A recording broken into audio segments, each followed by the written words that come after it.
टेढ़ा हुआ है, क्या उसमें सब स्टैंडर्ड चीज़ें इस्तेमाल तो नहीं किया है, क्या इंजीनियरिंग की फेलियर तो नहीं हुआ?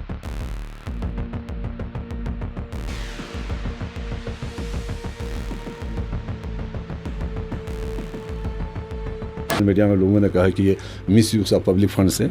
ऐसा कुछ भी नहीं है, कोई कहीं मिसयूज़ नहीं हुआ है, क्योंकि ये ऑब्लिगेशन है कि इसका कॉन्ट्रैक्टर का, इसने उसी कास्ट पे चाहे कितना भी कॉस्ट लगे उसको ठीक करने में, उसको कोई मज़ीद कोई एडिशनल फंड्स नहीं होगा, उसी अपने कॉस्ट में उसने ये ठीक करके बना के देना है। सुबह से करगिल में एक वीडियो लगातार वायरल हो रहे हैं मीम्स के साथ। ठीक है, आप मेरे पीछे देख सकते हैं करगिल टाउन में ट्रैफिक को ईज करने के लिए टाउन के बीचों बीच एक ब्रिज बना रहा है। ये ब्रिज फिलहाल अंडर कंस्ट्रक्शन है, लेकिन अब भी जो है आज सुबह जिस तरह से वीडियो सामने आया था, अब इस वक्त भी वीडियो में देख सकते हैं ब्रिज जो है वो टेढ़ा हो चुका है। बेस से ऊपर जो ब्रिज का स्ट्रक्चर है वो बाहर आ गया है। ब्रिज जो है कहीं ना कहीं इम्बैलेंस दिखाई दे रहे हैं। इसके वीडियो वायरल होने के बाद लोग कई सारे सवालात कर रहे हैं। हकीकत क्या है वो हम आप तक पहुंचाने की लगातार कोशिश करेंगे। डिपार्टमेंट के कंसर्न से जानने की कोशिश करेंगे कि आखिर ये ब्रिज जो है पब्लिक सेफ्टी के हवाले से काफ़ी इंपॉर्टेंट है, फिलहाल अंडर कंस्ट्रक्शन है, डिपार्टमेंट को हैंड ओवर नहीं किया है। तो लोग इस ब्रिज के वायरल वीडियो होने के बाद कहीं ना कहीं काफ़ी सारे कंसर्न्स जो है रेस कर रहे हैं। कंसर्न क्या कुछ कहते हैं आप तक पहुंचाएंगे, आप देखते रहें गुलिस्तान न्यूज़।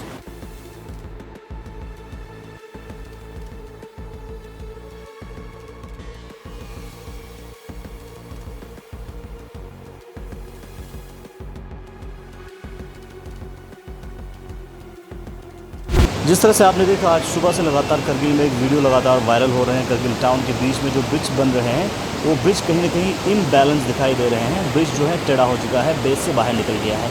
क्या कारण है, किस वजह से हुआ है, हमारे साथ बात करने के लिए एक जन आर्मी ज्वाइन कर चुके हैं। सर हमारे ज्वाइन करने के लिए बहुत बहुत शुक्रिया। सर क्या वजह हुआ है कि ये ब्रिज जो है वो इम्बैलेंस हुआ है, टेढ़ा हुआ है? क्या उसमें सब स्टैंडर्ड्स ने इस्तेमाल तो नहीं किया है, क्या इंजीनियरिंग की फेलियर तो नहीं हुआ? क्योंकि पब्लिक जो है लगातार कंसर्न रेज कर रहे हैं, क्या हकीकत है? बिस्मिल्लाहिर्रहमानिर्रहीम। सबसे पहले तो मैं इसा साहब आपका शुक्रिया अदा करता हूँ जो आप आके एक फैक्चुअल रिपोर्ट मेरे से जानने की कोशिश की, इसके लिए मैं आपको बहुत शुक्रिया अदा करता हूँ। जैसे कि आपने आज सोशल मीडिया पे देखा, सोशल मीडिया में बहुत सारे इसमें इस वीडियो को वायरल किया, तो जिसको मन में जो आया वो बता दिया गया है। एक फैक्चुअल रिपोर्ट आपको बता देता हूँ। सबसे पहले तो मैं बताना ये चाहूँगा कि ये जो हमारा जो कॉन्ट्रैक्ट है ये टर्न की बेसिस पे। तो ये टर्न की बेसिस क्या होता है, इसके बारे में आपको थोड़ा पहले से तफसील से बताना चाहूँगा। टर्न कीज़ में ये होता है जो भी हम टर्न की बेस पे जो भी कॉन्ट्रैक्ट हम अलॉट करते हैं या जो टेंडर करते हैं, इसका ये होता है कि जिस भी एजेंसी को जो टर्न की बेस पे जो काम आ जाता है, अलॉट हो जाता है, उसकी पूरी जिम्मेदारी होती है कि राइट फ्राम इसकी डिज़ाइनिंग, इसकी फैब्रिकेशन, इसका इंस्टॉलेशन, इसका फिर टेस्टिंग एंड कमीशनिंग, ये पूरा कंप्लीट करने के बाद ही कॉन्ट्रैक्टर जो है वो फिर डिपार्टमेंट को हैंड ओवर कर देता है, तब जाके ये पब्लिक यूज़ के लिए हम अलाउ कर देते हैं। फिलहाल हैंड ओवर नहीं किया अभी जैसे आपने देखा, ये तो हमारा अभी कंस्ट्रक्शन स्टेज पे है, ये अंडर कंस्ट्रक्शन है। तो इसमें भी ये था कि अब हमारा फुल स्विंग में चल रहा था काम। अब ये मैं कहूँगा एक अनफॉर्चुनेट है कि एक इंसिडेंट हुआ, अनफॉर्चुनेट इंसिडेंट मैं कहूँगा। इसमें अब हमारा लॉन्चिंग तकरीबन 80-90% हमारा कंप्लीट हो चुका था। अब इसके लिए अब हम दूसरा इसका जो फर्दर जो प्रोसेस होता है, जिस पर हमें डेक स्लैब से पहले जो होता है हमें वो एलास्टोमेरिक बेरिंग उसमें लगा रहे थे। जैसे कि अभी आपने साइड पे देखा, हमारा राइट साइड के हमारा जो एलास्टोमेरिक बेरिंग्स लग चुके थे राइट साइड के, और लेफ़्ट साइड का आज उन्होंने इसके लिए शुरू किया था उसको इंस्टॉल करने के लिए एलास्टोमेरिक बेरिंग। एलास्टोमेरिक बेरिंग का ये होता है, एक तो एक सेफ ट्रांसफ़र और लोड होता है, पूरा स्ट्रक्चर को लोड उसके ऊपर आ जाता है, वो ट्रांसफ़र करता है। दूसरा होता है ये अलाउ करता है lateral movement during seismic activity. जब कहीं से एक्टिविटी हो जाती है उस वक्त ये लेटरल मूवमेंट को जो है वो काउंटर कर लेता है ये इलेक्ट्रोसिस्मिक बेरिंग। तो आज वहीं हम बेरिंग करवा रहे थे, कॉन्ट्रैक्टर कर रहा था। तो हम लोग तो अभी मीटिंग में थे, उसी टाइम पे हमारा ऑनरेबल एलजी साहब आए हुए थे, उनके साथ मीटिंग में थे। उसी टाइम हमें ये न्यूज़ मिला कि इस तरह से हुआ है।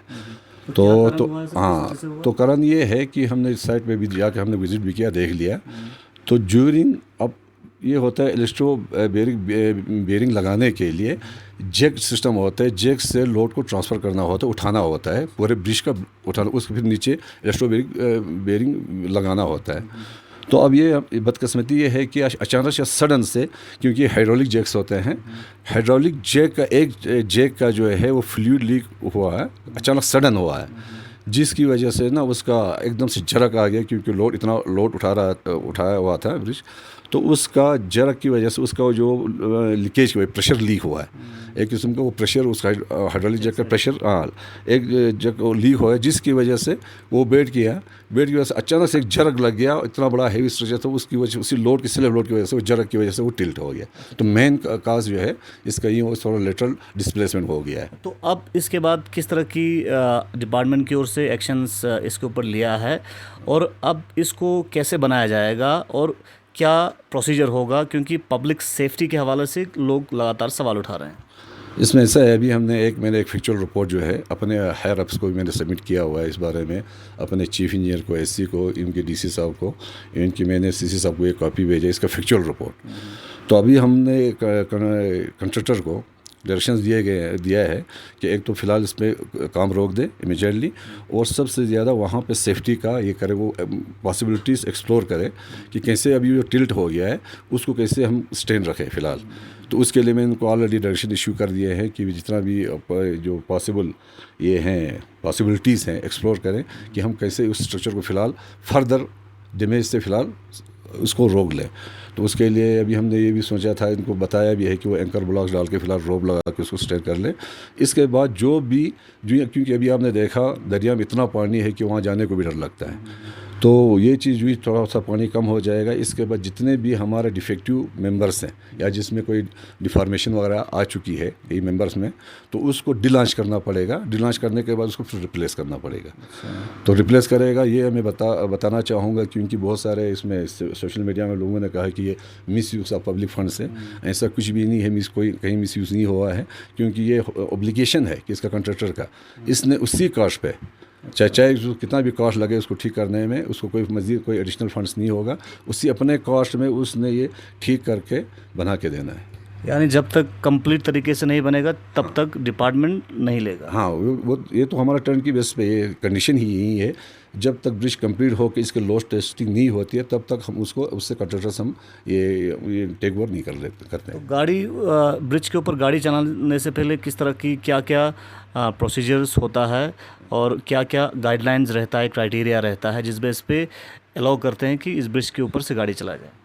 तो वंस जब ब्रिज कंप्लीट हो जाता है उस पर एक स्टैंडर्ड प्रोसीजर है, उसके बाद लोड टेस्टिंग होती है।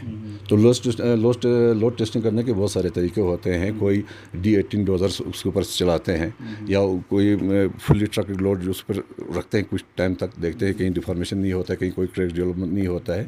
जब ये चीज़ें सब क्लियर होने के बाद जब सेटिस्फाई हो जाता है तभी जाके हम उससे कंट्रैक्टर्स हम उसको टेक ओवर करते हैं, फिर तब जाके हम पब्लिक को यूज़ के लिए अलाउ कर देते हैं। तो अभी क्या होगा सर इस ब्रिज के ऊपर अब आने वाले समय में किस तरह से काम चलेगा और कब तक ये ब्रिज फुली तैयार होके लोगों के यूसेज के लिए काम में आएगा?